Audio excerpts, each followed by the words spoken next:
Welcome back to Coriander Society Adventures! It's good to be here, folks. I'm Torment by Gnomes. I'll be your game master today. Joining me, Beat Down Boulevard, Ninja Man Matt, and Pods of War. Welcome back, you three. Woo! Hello. Good to be back.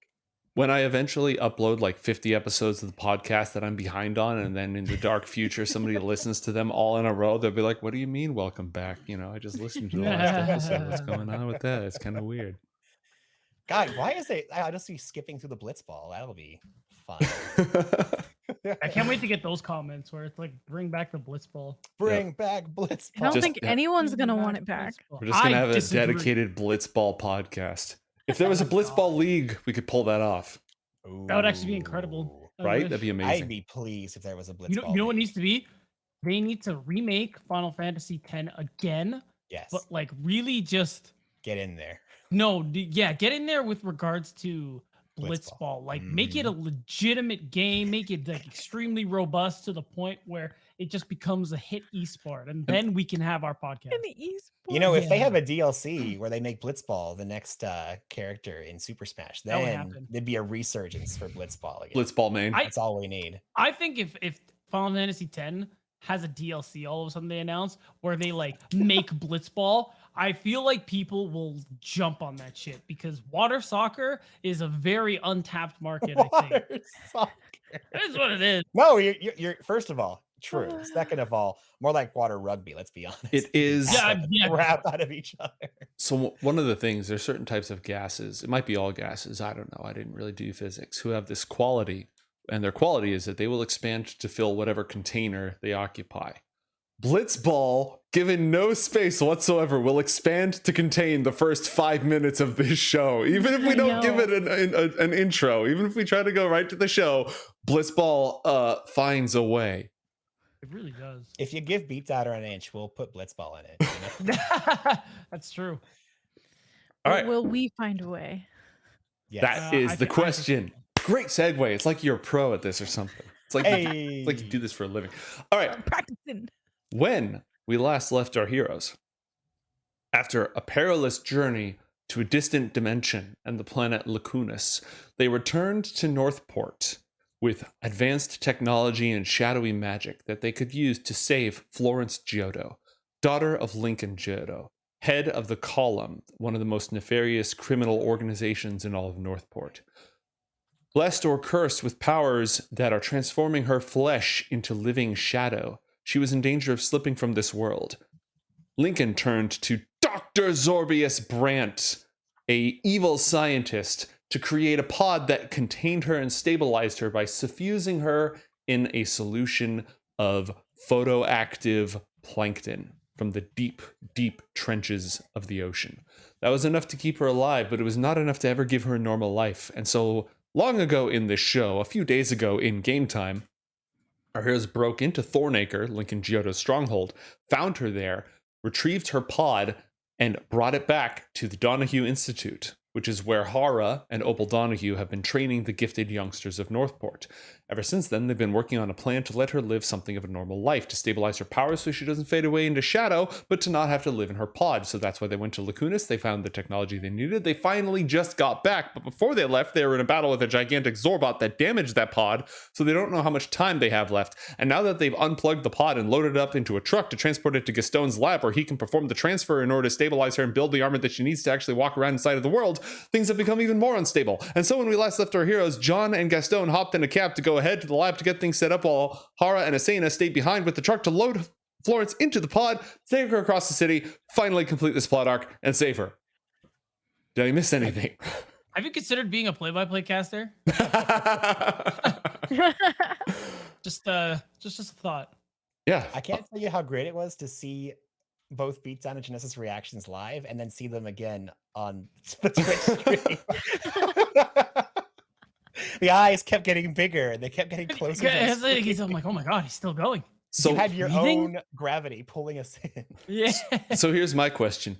When we resolve this plot line and Florence, you know, one way or another, the plot line is resolved, I've been introing the last like 20 something episodes by talking about Florence Giotto. What do we talk about? How do we bring people up to speed after this? Well, That's a question for another day. Here's a Good question. question. Here's a question for right now. Where is everybody? Gastone, you are in a cab with John, driving through the night as the rain falls down on the slick pavement of Northport. The two of you are riding together to get to your lab, which is literally on the other side of the city, to get everything ready. Am I correct? You are correct. Okay. Is there any specific measures that you've taken, objects you have with you, etc., that I need to account for as you begin your journey across town? Just everything that's in the trunk that I got from Lacunas, Mhm. materials, machines, tools, etc. Okay, so you've got all the tech, you've got all the toys, you've got the gear in the trunk of the cab. Yes. And then John? just reminding you, I went into Dream to help calm Florence and stabilize her until we get That's true. there. That was on your way to the Institute. Are you doing the same on your way out? Well, I would assume, hopefully, things are still kosher. I can. Are we in the same? I think we're in the same cabbie. We didn't have him leave. We're in the same cabbie that drove us here, I would assume. Yeah, you And basically they're just in a big old truck. Yeah. So they're going to take a little bit to catch up with you because they have to load things up. You wanted to get out and get to the lab as fast as possible to prepare for the arrival. Yeah, because Gastone has to get prepped for sure. Mm-hmm. I mean, I can hop in there again and make sure things are still kosher. But You certainly don't have to. I just wanted to clarify. I wasn't positive if you. I was mostly just making sure you remembered that she's okay, or at least should Mhm. be for a time. For all given values of okay. Yeah. All right. So, no, I So- think that's pretty good. The two of you are in that cab, and have you instructed the cabbie at all? Oh, I should probably have fixed this before we got started. Have you instructed the cabbie at all in what path you want to take along the way?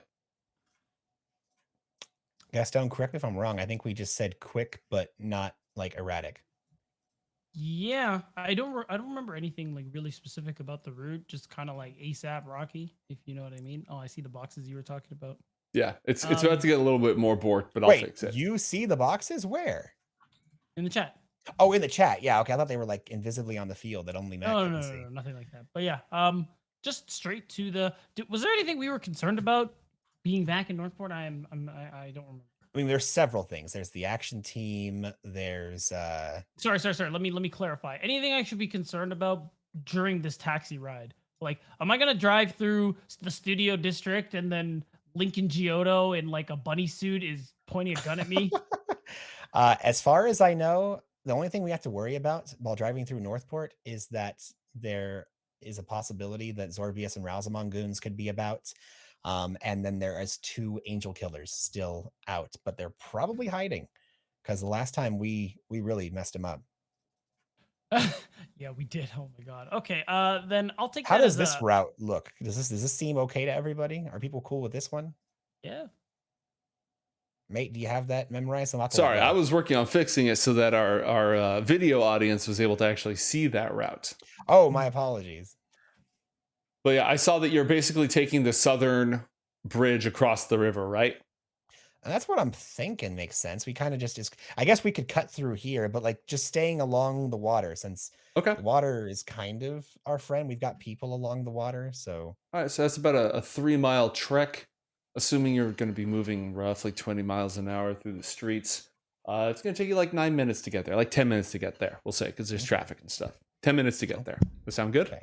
Sounds I don't like the way you're confirming all this, but yeah, sounds good. I'm just doing math, my guy. That's all. Yeah, He definitely saw that TikTok about DM saying like, yeah, just to confirm, this is what you're doing, and then they start sweating like, yeah. It's like Why? Regis, is that your final answer? Are I've you been sure you want doing- to take that route? I've been doing that shit since before TikTok, since before YouTube. Oh my god. I was there when it was written. No, it's great that we have like the old wisdom being passed down in new formats. You got to learn how to torment your players. Yeah. Okay. So the two of you are going to load up, drive across through Gloverton, through Greenvine, through Gloverton, and get across the bridge. Asena, you are staying behind as they pull up the truck. Everett, and remember, Everett is a young man who used to be in the army before John and what was it? Foster Talon, the investigator who died at the very beginning of all this, who set this all in Oh motion. my god, yeah. The two of them worked together and feigned Everett's death. Mm. And he's living at the institute under a new identity now. But he's a strong young man, wears like a mechanic's cap, and his power is machine empathy.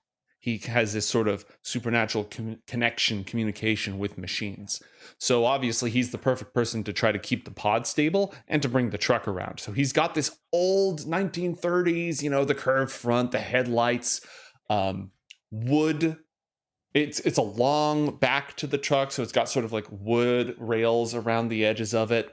And he's working to load the pod up. Asena, can you roll an athletics check as Hara calls you over to help? Sure can. Let's see.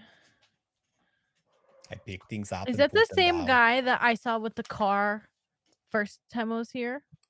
Probably. I believe so. You're like, yeah. I would don't remember. Yeah. I was That about to was say, him. is that something Asena would know? Come on. But Hey, I it's did a pretty good roll. you did. No, true. Good point. You did. We're going to take the first roll because you wouldn't have advantage on this unless there's something I'm forgetting. But Oh, you got why a do I 20 and a have that 21, then? so you're fine. Okay. Wow. It's tough. Gonna have to choose between those two. Wow. I know. Gosh, No. that sucks. Jeez. Ah. You hate when that happens. Yeah, I me feel like too. it slipped, but it didn't matter. you know. Exactly. All right. So between you and to everyone who doesn't know, she's a dragon, surprisingly strong headmistress, you hoist it up into the truck. Ah, yes. She is looking over it. They're pulling out a tarp, one to hide and conceal it, and then also they're getting ropes out to tie it down to make sure it's really stable and secure. Right now, Asena, nobody else is coming with you. It's just going to be Everett driving. And Hara takes a look and she says, I think I need to stay in the back. She reaches down to the pod and electricity arcs from her hand, keeping it charged, keeping it powered as it's disconnected from its main power supply. I need to ride back here to keep the thing charged. Oh. Okay. It'd also be pretty cool, just in case it falls out, you could catch it. That's not going to happen, right, Everett? She looks around pointedly. Oh, mistress, not going to happen. He hops in the front seat, gets on the steering wheel. Where does Asena want to ride? And is there anything Asena wants to do before departing the Institute? Asena will hop into the passenger, and Mhm. when she's sitting there, she'll kind of like, start like feeling around the leather and stuff, just like getting in Everett's business. Miss, should just be like- please don't touch that, miss. Or that. Please don't touch that. This was the first car that I knew was a car. It was a long time ago. Don't worry about it. You were working on it in the back like months ago. I know that makes me sound creepy. Anyway, where are we going? Where are we going, ma'am? Harbor District, just outside of Newton. She drops in, like pokes her head in, and she's a little bit bedraggled because the rain is starting to come down a little bit harder. Everett's fumbling with one of those old style, fold out maps, and he's looking over. She just looks over, points right to a spot by the pier, by the docks in the Harbor District. It's a warehouse. When we get closer, I'll give you more directions. Let's get going. Just 1 second. Need to tie down this load. Don't want anything happening to her. He gets out and he starts checking the load one more time. What do you do, Asena? Are you sitting and taking the opportunity to pull buttons and press knobs while he's gone? Are you helping to take a look? What are you doing? She's going to play around with the map, Mm-hmm. looking at it, Crinkle, and crinkle. noticing how Smudge. it is not as good as a map as Dragoon's map. Yeah. It's like, well, this isn't like a glowing three-dimensional light map at all. Yeah. Is it, Steve? All right. It takes another couple of minutes. So I'm going to say you guys are probably at least 5 minutes behind before you get going because they want to make If sure it's this taking thing more is- minutes, then I'm gonna get bored and start pushing buttons for sure. Did they even have windshield wipers in the 1930s? You know what? This is Everett's personal vehicle. This one has windshield wipers. You figured out how to turn them on. They're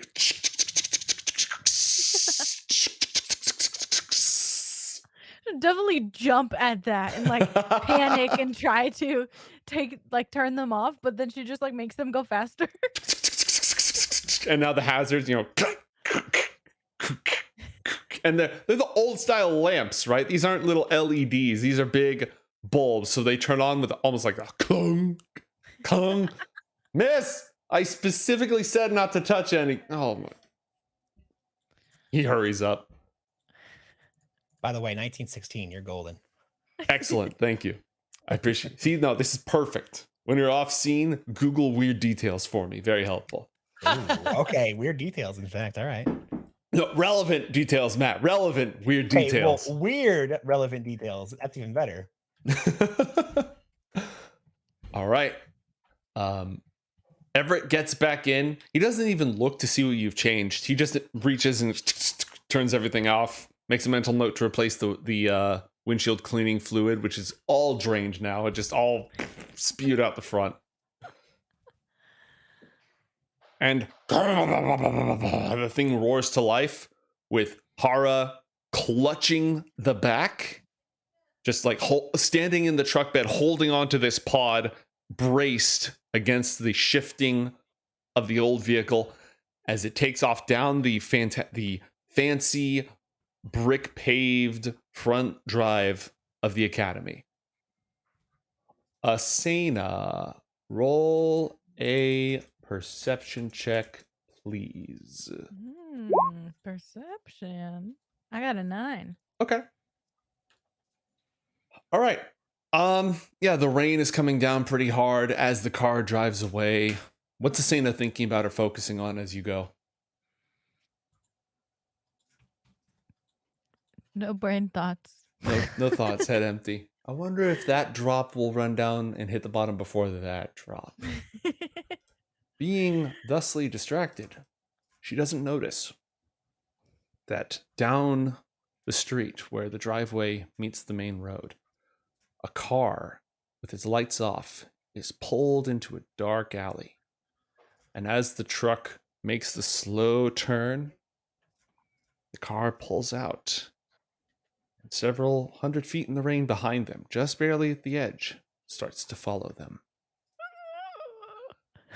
Meanwhile, honestly, a while ago, Gastone and John this whole time have been making their way through the Downtown. district.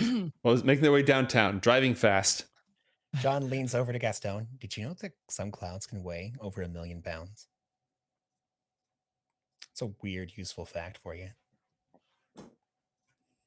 He just doesn't respond. Because he just doesn't know what to say. John, like, he was just sitting there in silence for like 5 minutes and just turned to Gastone, gave him a little fact, and just went back to just thinking about the future. All right.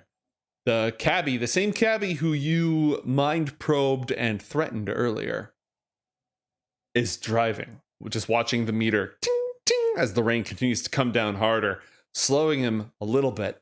Wait, mind controlled and threatened. You might brain probed him. You brain probed him. Probed and no threat. Yeah. All right, good.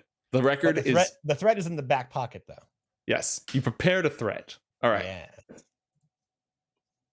What's the ride like aside from just it's an old cab? It's not old for the time, but the soundproofing back in the 1930s era, not that great. The rain just hits the roof of it, and the sound resounds throughout the entire cabin as you pull through the middle-class neighborhood of Gloverton over to the newfangled areas of Bouchard, driving over the river. You can see lights from boats down below, sort of casting out through the fog and through the rain. Do the two of you spend the ride in silence, in preparation? The cabbie's going as fast as he can a couple of times. I'd actually like each of you to roll a d20 for me just to see how our cabbie is doing. Just in general, like a regular D20. Yeah, I mean, I'll add the modifiers. You provide the roll. Okay. All right. There's traffic on the bridge. He swears as he was doing great. He was weaving and going through, but there is some traffic on the bridge. It's going to slow him down a little bit, and not a lot of room to get around it. Well, shit. I don't know. Is there? I feel like Gastone is gonna be like just super deep in thought because there's like a million things he needs to do on top of moving all the new shit up to the lab. Unless John has something to say. Well, I don't know if John has anything to say, but I have something to say about it. Behold, an act of God. What? Oh. Ooh, this is going to complicate things. Oh, I love that animation so much. This is one of the plot twists that I added recently. Oh wait, it just rolls. Oh no. Oh I god, have I wasn't ready. I have no idea how this is going to go down. Beatdown, roll 1d10. 1d10. Major discovery, an ancient ruin or lost city. What? That is What? actually What? kind of insane. I'm really excited. Yeah, this is What? yeah. So the act of God is a big. Some of the things that can happen are like small plot twists, like oh, it was a trap or whatever. This is a big plot thread, a major discovery. We have to incorporate the discovery of an ancient ruin or lost city in a big way into the story right now. Okay, I had a feeling it was gonna be right now. My immediate suggestion: you gotta make it like the city is in peril, kind of right now, or the city will be in peril soon. Because I think that's the only way horror will not eat all of us for trying to deviate from the plan again. I'm talking literally, just chomp us up. Just No, I think we can do this. okay. Guess I think what we wants can to do summon this. bigger fish. I cast summon bigger fish. We're on the boat, like literally just Godzilla just chomps. I was thinking about that too. There's like an ancient dead. Northport was built on an older city, and now the denizens of that city rise. No, here's what we're gonna do. As the cabbie is going, he flicks on the radio because good stations play at 1 a.m. in major cities in the Weird 1930s. Yeah, he's just going through his podcasts. Only Murders in the Essex Hotel is supposed to be pretty good. So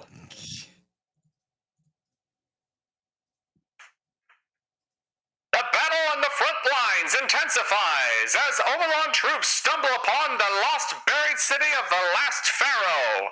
Kemet is now ground zero for untold butchery. As the forces of Kemet fight to preserve this important archaeological ruin, will the Omerons take it over and erase all of its cultural heritage, replacing it with their 10,000 years of prosperity? Only time will tell. And if the Commonwealth continues to remain uninvolved, surely their death is inevitable.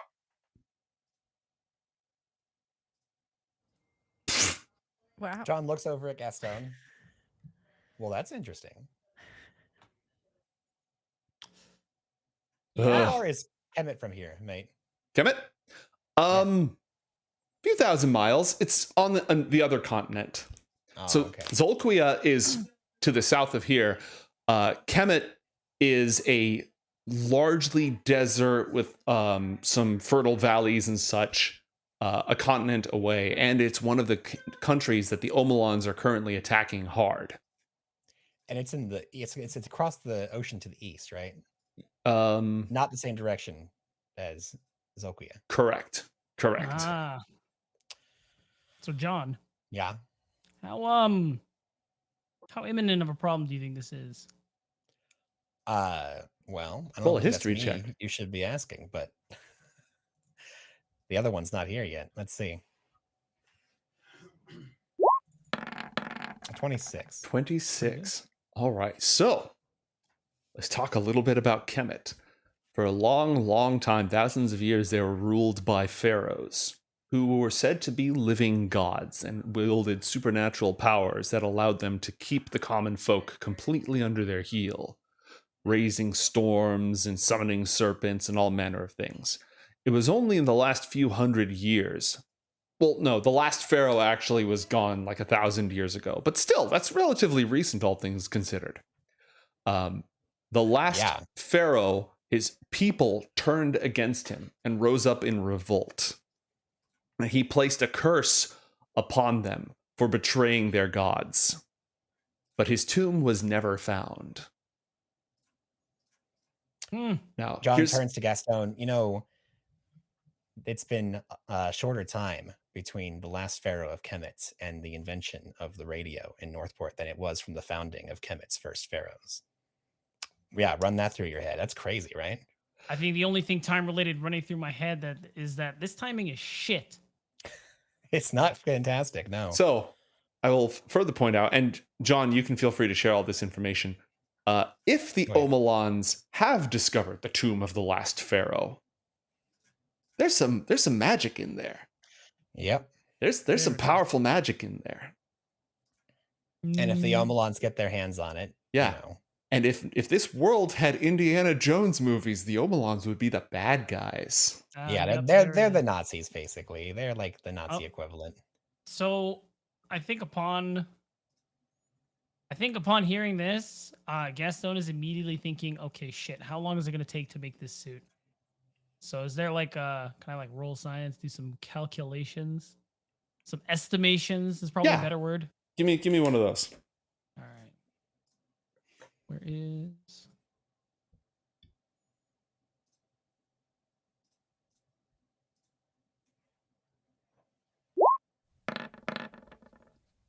18. Well, here's the thing. To properly build out this suit to spec, the schematics that you have are for a people who have access to 3D printers, advanced metamaterials, foundries and labs that can produce those advanced metamaterials. It'd be like if you got computer diagrams in the medieval ages. Sure, you know how to put all the pieces together, and yeah, you have the silicone, you have everything else, but do you have the facilities and supply chain to assemble all of those things? The answer to that question is no. With an 18 on your science, you estimate that if push came to shove and you had just the right combination of luck and literal inspiration, also probably in-game inspiration, you could probably cobble together something right now, tonight. Also, with Everett's help and with John's assistance, might be a little more doable, having some machine empathy. Especially because the first priority is to keep her alive, to keep her from fading, because that pod is damaged. So even if you can't get her into her armor and her new life tonight, you need a solution tonight. You think it's possible to actually build the armor back, like good quality of life? You're gonna have to go through several Iron Man versions. I was gonna say, this is not extremist. This is prototype Mark 1. But also, Hara did make a suggestion that I decided to roll with on how the armor and like the weapon whole part of it is going to be omitted because it's not actually necessary to the suit's like main function. So I would hope that would save me at least a little bit on time trying to puzzle it out and actually do it. Absolutely. But you still need to get the right sort of inner glove reinforced with the right metamaterials, which you have. You don't have to manufacture all this from scratch. But it has to have power flowing through it to have the stabilizing field. It has to have the spells inlaid into it in order to keep that shadow magic stable. But you could probably build like not a zero suit, but a Mark 1. Yeah. Over the course of a week. And you might be able to jury rig something tonight. That's interesting. Because even without this new like issue, jerry rigging is very tempting because she's on like an undeterminable amount of time because of the pod damages. Or do I just actually repair the pod and then take my time with the suit? Well, if you repair the pod, you're still going to have do you have any more of the glowing sea goo lying around? Because if you don't, that could be a problem. So.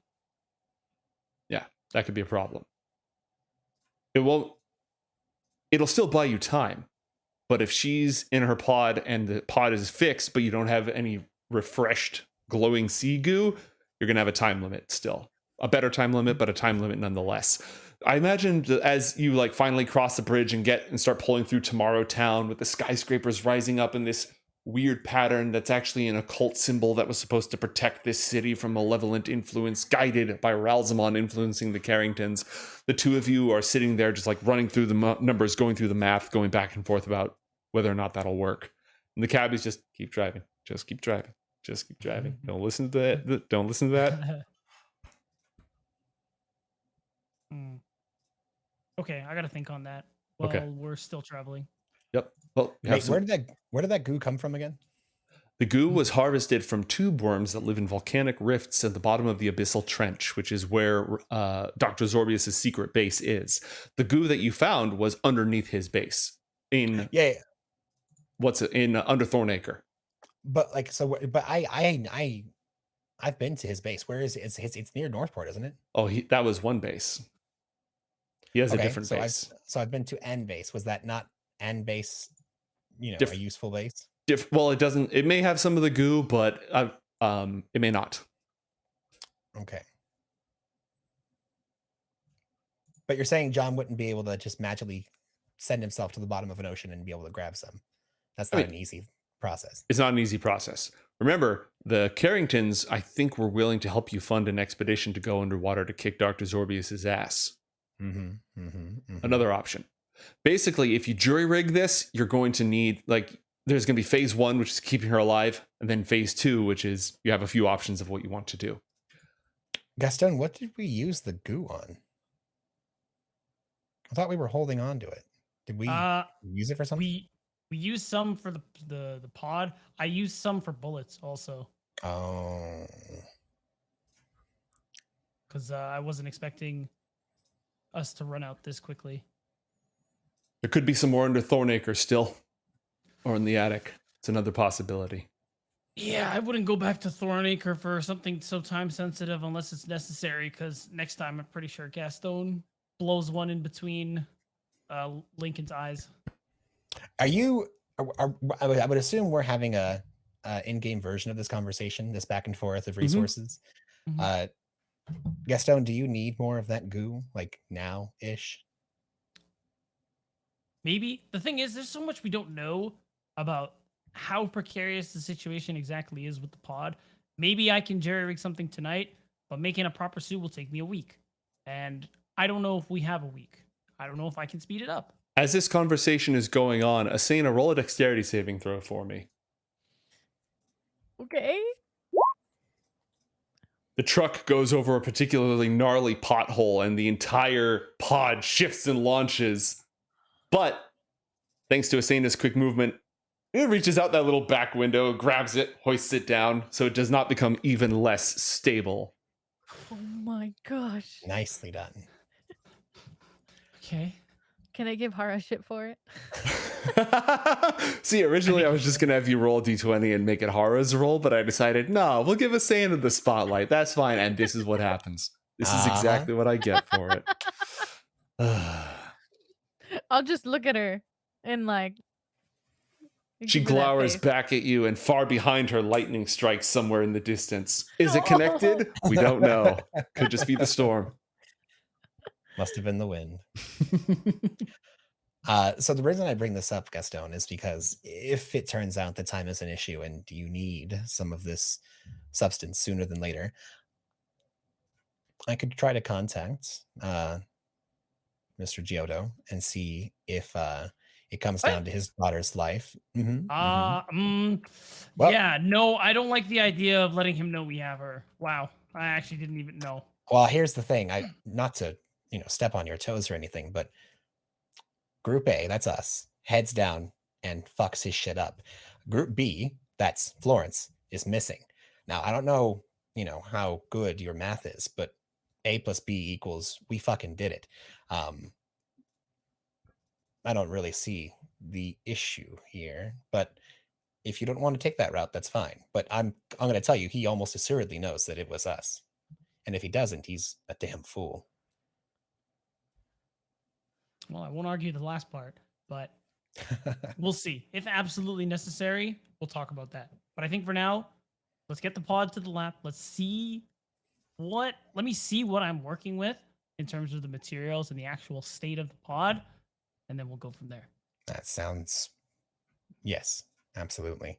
And Joe, just wanted to clarify, we didn't tell the cabbie to pull up directly next to Gastone's laboratory. It's a little ways away, kind of like how you had shown with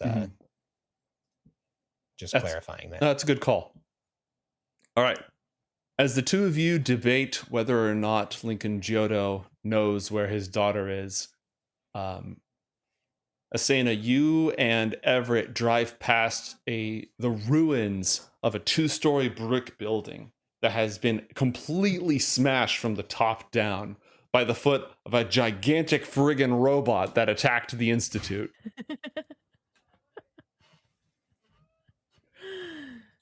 Good times. You pull across the Northport Canal, home years ago to boat races. Now only the occasional body floats down as the violence in Aylburg continues to wreak and take its toll. With the skyscrapers of Newton on your right and the warehouses and docks of the Harbor District on your left, you pull past the Pinnacle Bank building, start driving into the warehouses. And the warehouse that Gastone uses is actually a somewhat newer make. A lot of the warehouses in the Harbor District are old and made of wood. This one is largely brick. After a fire broke out some years ago, they built a lot of new ones, better fire code. And you pull up a few, like, how far away do you want to be? A block, 2 blocks, few blocks? A block is fine. Okay. With how much this guy is repeating, don't hear nothing, don't see nothing, I'm pretty confident he's not interested in where my lab is. It's just a hunch. Okay. I would like both of you to roll perception checks, please.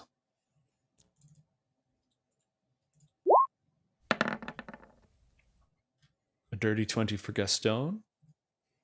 Just to clarify it, it's less about him wanting to know and someone who wants to know what he knows. For sure. Oh, yeah, but if he doesn't pay attention, then he can't answer any questions. True. All right. You know, Gastone, this area is usually pretty dead at night. Oh, fuck. People often feel uneasy at night around industrial areas. There's very rarely anyone there.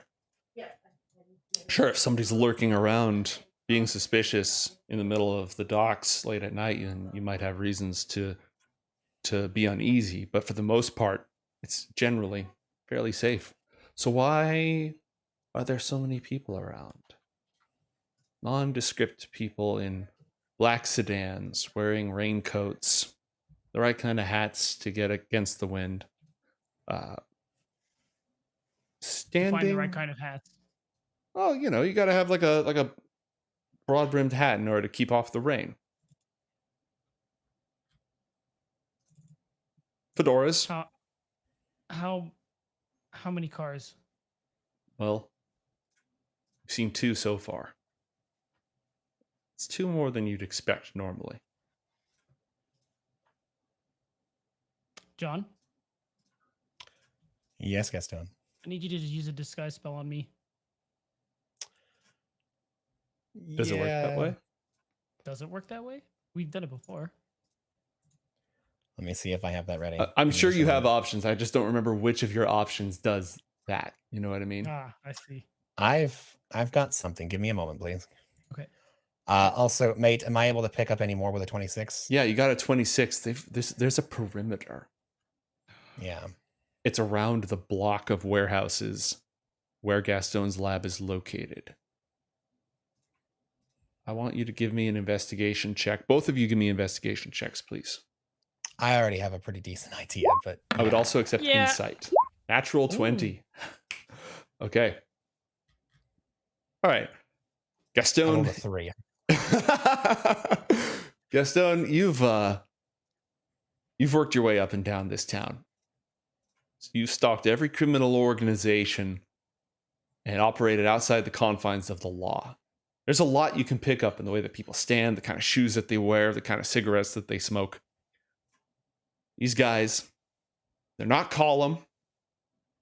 They're definitely not Triple Union Society. There'd be a sort of a casual swagger to them, or they'd be clinging to the shadows, bearing deadly poisoned blades, and you wouldn't even see them.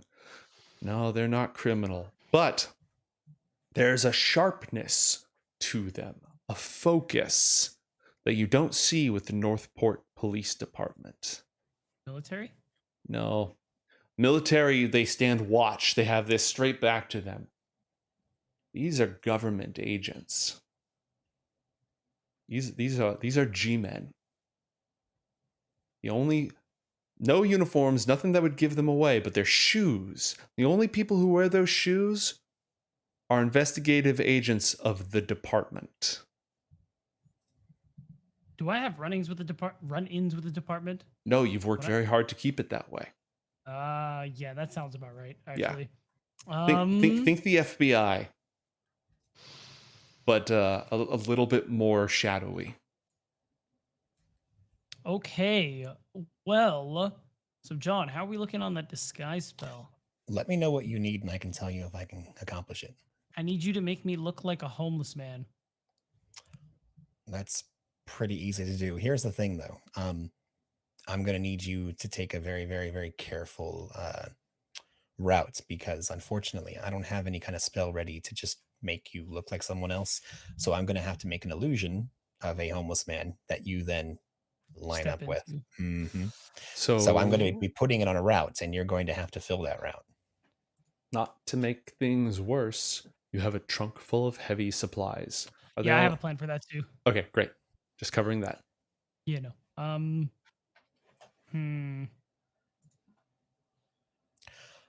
Scale of 1 to 10, how hard do you think that would be? I mean, are you asking me, or? I'm asking you.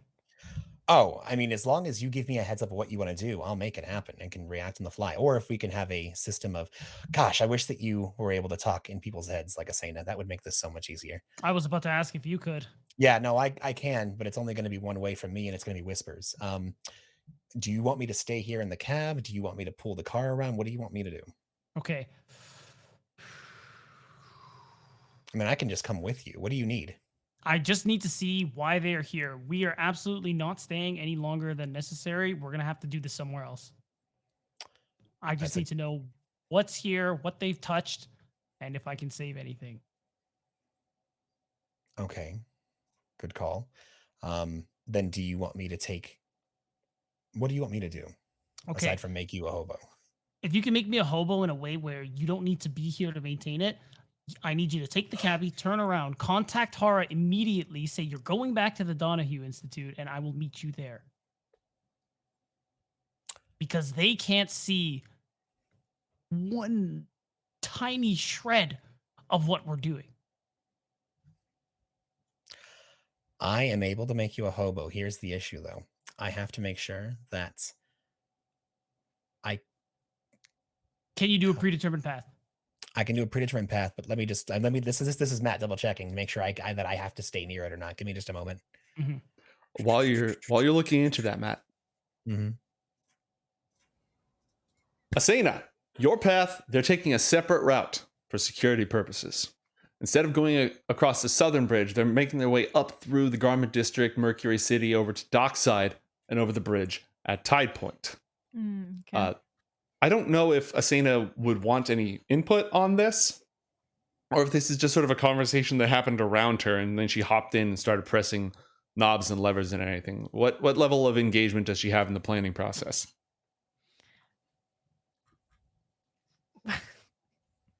Not much. All right, just wanted to make sure. So you're going up Vineyard Street, which used to, it's this very winding, especially once you get into Greenvine, it winds left and right. So there's a couple of pretty precarious turns down this winding street down from the hills of Greenvine until you get into Mercury City, and the tenements start to rise up around you, all these brick buildings, a couple of smokestacks. You got some neon signs off on the side. A newspaper blows by, soggy in the wind as it picks up and whips it around the streets. Roll for me, Asena, a perception check, please. Okay. A natural 1. Oh no. All right. She's real zoned out. Is that why she's distracted? She's just like, I guess so. I mean, rain is always really nice. okay.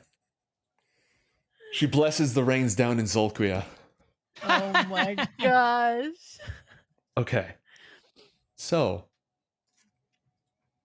Asena does not notice the vehicle that's been tailing them. Hara is too busy channeling electricity and just holding with all of her draconic might this enormous technopunk pod underneath the tarp and trying not to get noticed with the fact that she's standing in the back of this thing. That's a lot going on. Everett is very, very focused on driving carefully to avoid potholes and his incredibly heavy, unstable, delicate cargo. And as you make your way up just between Mercury City and Dockside, all 3 of you are distracted. You fail to notice not only the car that's been tailing you, but the radio call that goes out and the other cars tracking your route. And perhaps worst of all, the cars pulling up ahead of you, lying in wait. This is not good. And as you make your way past the Fomoco Chemicals, well, the same block as the Fomoco Chemicals building in Dockside, a particularly old, broken down set of apartments and residential buildings where entire streets are still blocked off after the Mercury City bombing a while ago. The cleanup still isn't done. That restricts your path to a certain degree. Everett doesn't like it, but it's the fastest way and the straightest way to get over to Dockside. And as you drive forward, suddenly, light floods your eyes. Roll a Constitution saving throw, please, Asena. Oh my, okay. Got an 8. An 8. Okay. You are temporarily blinded by the spotlights. The old style, you could throw a Batman signal on it. Stoplights that flare out Ugh. in front of your eyes. And at that exact moment, we're going to pass right back over to the rest of the party with Gastone and John. What have you concocted? What have you come up with? Okay, so here's the thing. What I don't have is a really easy magical way to disguise you. If it turns out that I made a magical field for you to slip under to kind of work along what you have, I can definitely... Here's the thing. I'd be doing it blind. So how about this? What if I just make you invisible instead? Is that going to be good enough for what you want to do? Oh wow, yeah, that's way easier. I mean, I can't ask them any questions. Oh, you know what? I have an idea for that too. Yeah, let's go with invisible. What are the conditions? Don't hit anybody. Oh shit. Okay, fine. I have to make a new plan, but this is fine. This works. Okay. And John is going to cast Minor Illusion to have I send a message beforehand letting Gastone to just sit incredibly still for a few moments. I make a Minor Illusion to have a Gastone sitting right on top of Gastone to where there's like this weird little like they're on top of each other. And it's really weird for a second because like when you're in a video game and you spawn in and you're in someone's head and you can see their mouth parts and all that. Well, real Gastone is like inside seeing like the weird mouth parts of like fake Gastone for a moment. And then immediately afterwards, I hit real Gastone with an invisibility spell. I need you to do me a favor and never say the word mouth parts so much ever again. I will never mention mouth parts to you when mouth parts are happening in a spell in which mouth parts happen. I'm sorry for mouth parts. I hate you so much. Mouth parts. And as soon as we pull up and Gastone gives me the signal, I'm going to go ahead and open his side of the door to let out him and the illusion. And I'm going to send the illusion off into the night. Okay. Okay. And that is real invisible Gastone's opportunity to slip out as well, I take it? Correct. Okay, cool. And at this point, I'm going to let him know by whispering into my collar as they're leaving. I have a maximum range. I'm not going to be able to talk to you after a while. So here, take this. And John spawns Chester to be just hanging around in the alley. He's like, if you need me, you know what? I'll be checking in. And Chester will catch me up, and so will you.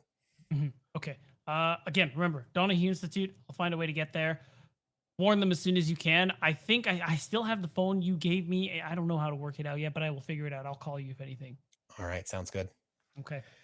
Just to clarify, this is Matt. I am heading back to I'm tapping the cabbie who just dropped you off up here, taking us all the way back to the Donahue Institute again. What about, and the supplies are also going back to the Donahue Institute? Supplies have to go back. I cannot carry them.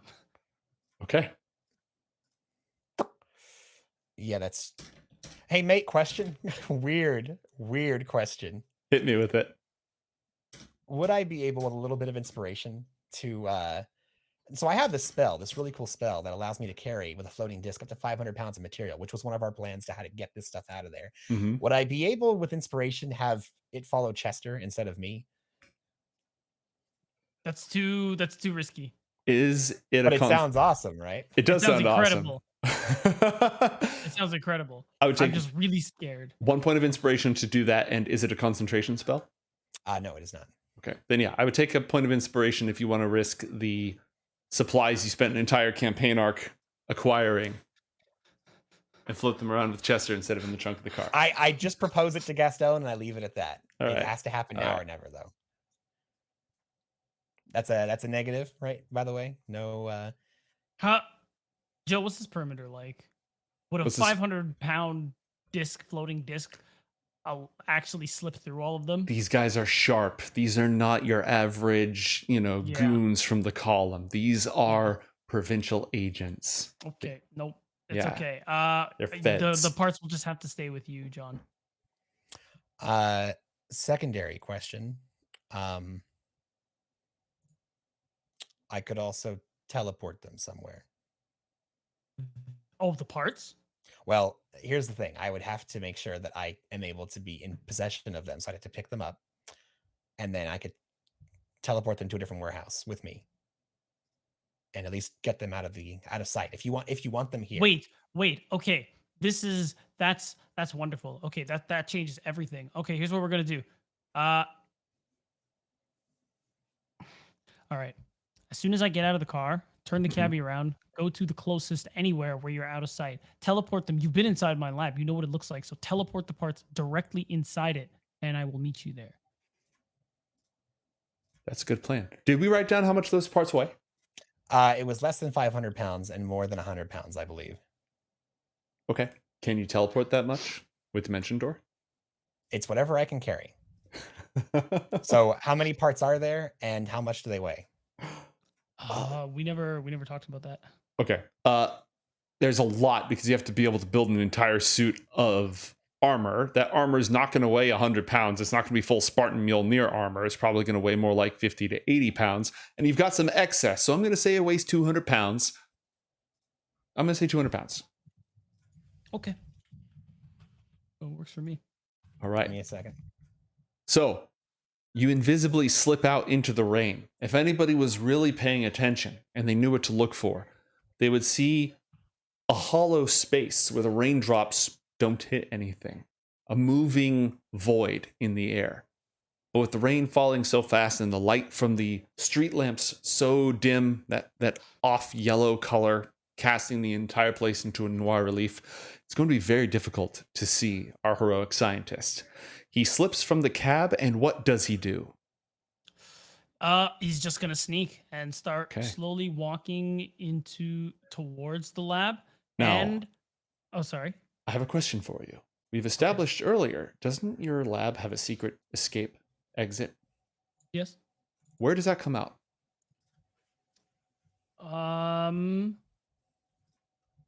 It can be up to a mile away. It was like a sort of sewer grate type thing where it looks like a sewer, but it's just like a ladder. And where in the city is that? Oh my god, I've only used it once. I think it's like I'm not holding. I don't know where it is. It's wherever you tell me it is. Well, then let's say it's very close to my location. Okay. Okay. See, this is the spare language dichotomy where it's like I have 5 languages, but I've only picked 3. I have 2 open slots. I decided to have I've spoken Zolkwian the entire time. Yeah. No, but because Yeah. Go on. Here's the thing, though. That entrance being nearby is super helpful right now. Oh, wait a minute. This is terrible. Can I change it? Yeah, no, you can. You can. Okay, great. That exit being somewhere else could be really helpful at a different time. But it won't bail you out right now. I don't need it to bail me out right now because I'm invisible. But also, it being nearby might actually be an issue. So let me just go ahead and I have my little clicker. These G-men are sharp. Yeah. Okay, so lab is here. Oh, sorry. The lab is actually here. Ah, right. So lab is here. I'm going to say the tunnel is here. This intersection right here. Yeah. Cool. I will mark it. Meanwhile, continue to tell me your plan. After we give you a chance and we give John a chance, we're going to see why Asena can't see. Okay, so my plan is that I'm basically gonna make my way towards the tunnel, but I'm also doubly like what's the word I'm looking for? I'm on the lookout for how do I explain this? Kind of like a break. When you're playing these like sneak missions in games where people are looking around and sometimes they're in groups. I'm looking for one dude who is like borderline by himself as I approach it. Okay. And I would just like to clarify for everybody that me threatening someone is not the same as actually doing something to them. So I would like to think I still hold my invisibility. I am posting in chat what you are allowed to do while you are invisible. Creature you touch becomes as long as it is in the target, the spell ends. So there you go. Not attacking, not casting a spell. Sounds good. Yep. If you grapple somebody, that counts as an attack. Of course. Oh, I'm not going to grapple anybody. All right. Just need to clarify. You can gently put your hands around somebody without actually. I don't even need to do that. I'm seeing an invisible going on. That's it. Yep. Called it. Okay. So do the following for me.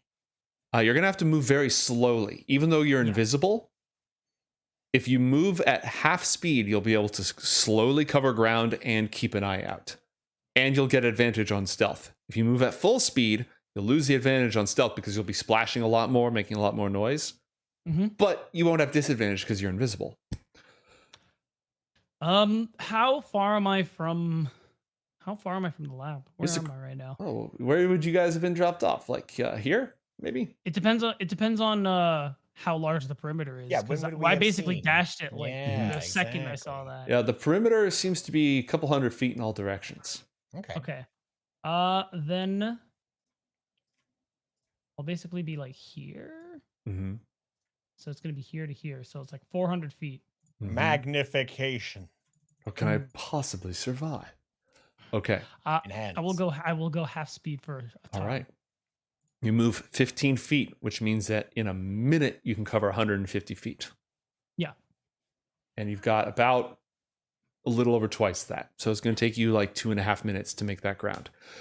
Give me a stealth check, please, with advantage. As you slip from alley to alley, darting between the lights. Invisible, but still splashing a little bit. A natural 20. The last time somebody snuck in here, it was the White Ghost. And now perhaps even she is outmatched in the arts of stealth as you slip through the city, dodging, walking between the raindrops. Okay. Roll for me a perception check and an investigation check as you examine the workings of these guards. A 15 and a 20. This is tricky. This is very tricky because, again, these are not the merely wounded guards of Whiterun who have predetermined patterns. They work in pairs. They always work in pairs. The buddy system is a powerful ally in a city where ninjas are a real thing. So, your investigation, it takes you some time. It takes you some patrolling, going back and forth, seeing them because they are well hidden themselves. But completely invisible, able to move freely. At last, you get to a point where you see two of them still working together. But one of them is just close enough to a large dumpster that you could pop out from behind it. You probably wouldn't have too much time, no more than 30 seconds to a minute, before his partner checked in on him. That's your window. Okay. How close are we to the lab? I'd say like 100 feet out. Okay. I'm gonna approach him. Okay. What do you have drawn as you move invisibly through the storm? Just the pistol. Okay. Because it's not about the shooting; it's about the. Okay. The agent is standing there. And again, long coats, fedora, classic look, right? Classic Fed. Looking over out at the rain, itching at his pocket slightly every couple of moments. Scanning for something, on the lookout. You slip up directly next to him. And what do you do? Don't move. Don't react. One of your boys comes close, send him away. Make an excuse. I got some questions. Roll an intimidation check, please. 14. The government agent freezes. Tilts his head.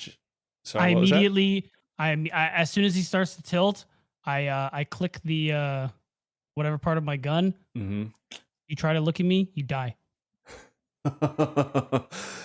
And as he weighs his options, where the hell did this person come from? The camera pans to the other side of the city in a blinding flash of light. Asena, what would your first reaction upon somebody just high beaming the crap out of you be? Yeah, definitely gonna cover her eyes.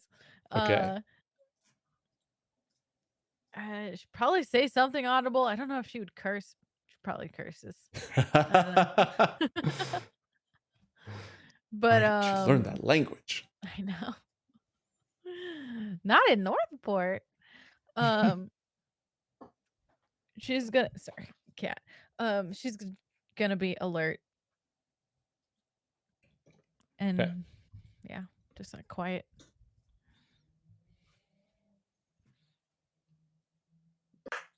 This is the police. Come out with your hands up. No funny business. You make a move and we wax you. What are the police here? I was gonna say they're gonna wax you. Everett. Police talk like that? Good question. If you were there, perhaps Gastone, with his experience, could weigh in, but he's not. Fair enough.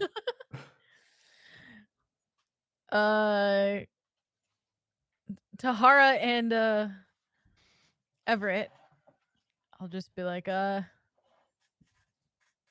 what? Why are the police here? What are we gonna do? More importantly, why are the police here and what are we gonna do? Okay. Guys, do we want to comply or are we gonna fight? As the stars are slowly fading, roll a perception check. This is all hearing. Oh, okay. 23. Hey, finally. There's at least one other car driving up behind you as well. When the light, Can I look behind it? as you look, as the light finally flickers and fades, and you start to see through the spots, you can see there are two police cars up ahead of you, one behind you. And then there's one off to the side, down an alleyway, kind of keeping out of the way. In your immediate vicinity, there's a fenced-in alleyway off to your left that you could just break off and try to drive through if you want to risk it. I mean, Everett freezes. He's got his hands on the wheel. He looks back and he says, "What do they do if they get Florence? What happens then?" Everett, I know you like this car, but how cool would it be if we totally wrecked it and then got to rebuild it? I think we should run.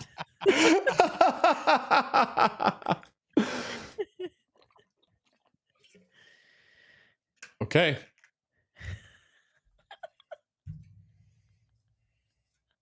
This is a cool map. I know, this is way cool. So roll a persuasion check for me, please, Okay. Pods, if you don't mind.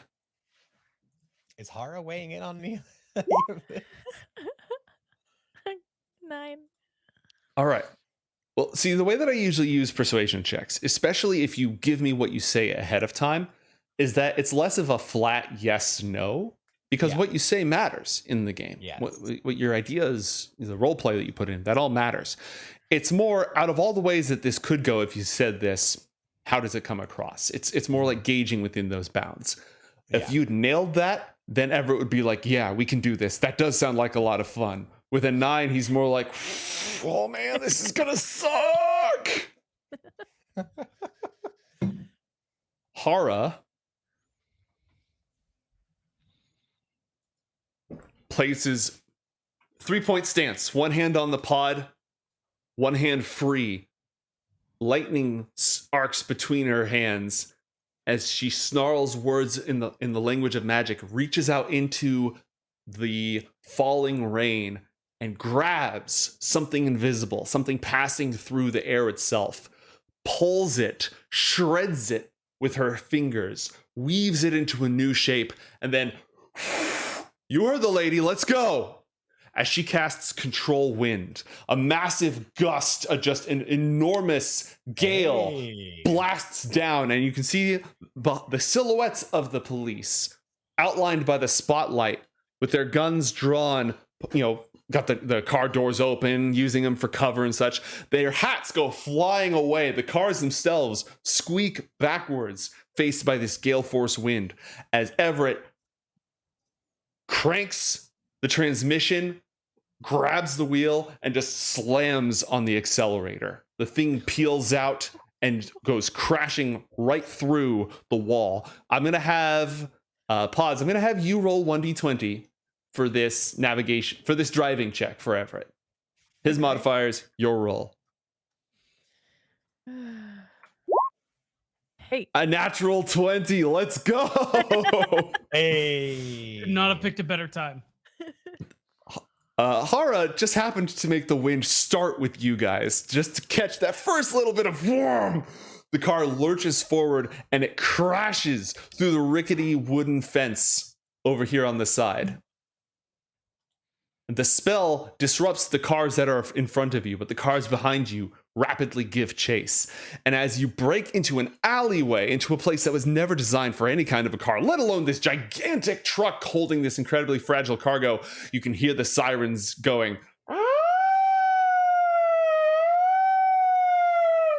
Red and blue lights flash behind you as Northport Police Department gives chase. This is not good. This is epic, but so not good. Yeah, I'm pretty much torn between that too. Okay. John. So like I was saying, at night, a rainbow is actually called a moonbow. That's, Also, did you know that bumblebees can fly higher than the tallest mountains? That's crazy, right? Somebody give this man disadvantage. Somebody give that man disadvantage. I'm spreading weird but relevant details. These aren't relevant. Wait, that's not relevant. When you looked up the question I had that was necessary for the plot to advance, that was relevant. What? It is night. The first one was pretty relevant. Just because it's true doesn't mean. Okay, what is John doing aside from annoying the cabbie? The last thing I heard was that Gastone wanted me to get the parts inside of his. I'm assuming he told me he was heading to his secret entrance, and then I'm going to teleport the stuff inside. So I'm going to have the cabbie pull a ways away, and I'm going to let him know that slight change of plans. I'm going to need you to, and then once we get about maybe 500 feet away, like probably heading back where we came, I guess like 1,000 ish. No, 500. I need to be 500 feet away from his place. So yeah, we'll get about 500 feet away, just a little bit outside of the perimeter, and I'll have him pull off in an alley. And once he does so, he looks at the meter as you're doing all this. He's like, look, man, I'm here for whatever you need, but this thing is running up. You're going to be at $1 soon. John is going to, let me see how many Northport bucks I have. Give me a second. Where are we at right now on the... Where do you want to be? Well, I got a wealth score of 14. Does it matter? You can slap a handful of bills in his hand. Yeah, I just slap some dollars in his hand and go, pull off to the damn side. I'm getting out. All right, he pulls off to the damn side. We get into I have him back up into an alley, and I'm going to tell him once well, you'll know when to go. Once I take the stuff out of the back, okay? And I get out of the car. Mm-hmm.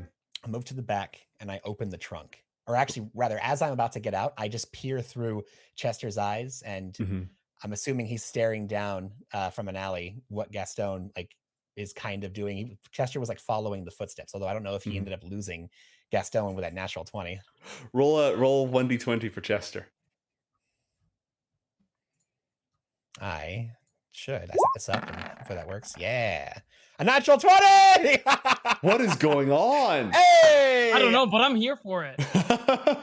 Chester is being the most sensitive-eared and eyed individual and is just doing everything he can to track the invisible Gastone. And it's just waiting in a nearby alley. John looks in his eyes for a second, can't see anything, but has an idea that, okay, Gastone must be somewhere over there.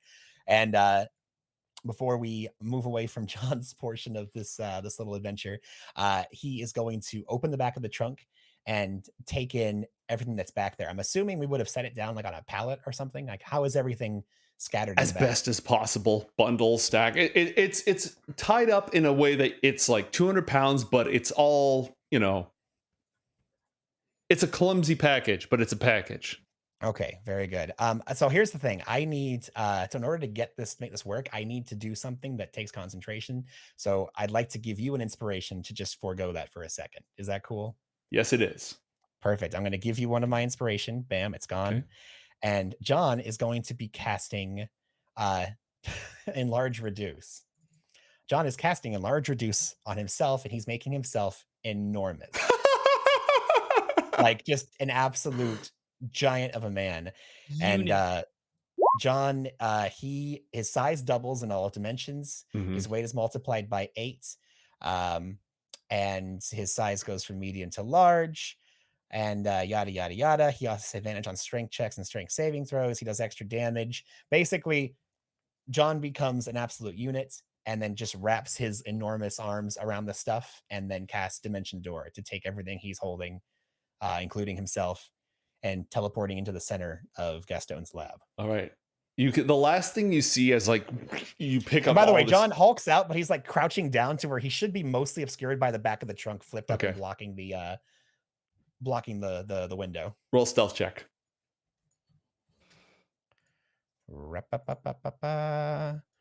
Stealth check in the middle of our street. Stealth check 27. Yep. All right. So you just sort of, as you hulk out, you stay low. So all he sees is, I don't remember that guy's hair being that. No. I know what it is. Exactly what it is. As you cast a spell, the camera goes inside and looks at the guy's face as he kind of tilts his head, adjusts his mirror. The camera goes to the mirror. Objects in mirror may be closer than they appear. He goes shrugs. You pick everything up, and then you vanish. Gone. Gabby looks back. Did you close the trunk, by the way? Nope. I told him so the trunk goes from being weighed down by 200 pounds worth of stuff, and it just lightens for a moment. It's just gone. Hello? Will the cabbie take off at that exact moment? Will Asena and Hara escape from Northport PD? What fate awaits our heroes? Find out when we come back. You know how it goes. Give us a few minutes. We'll be right back, folks.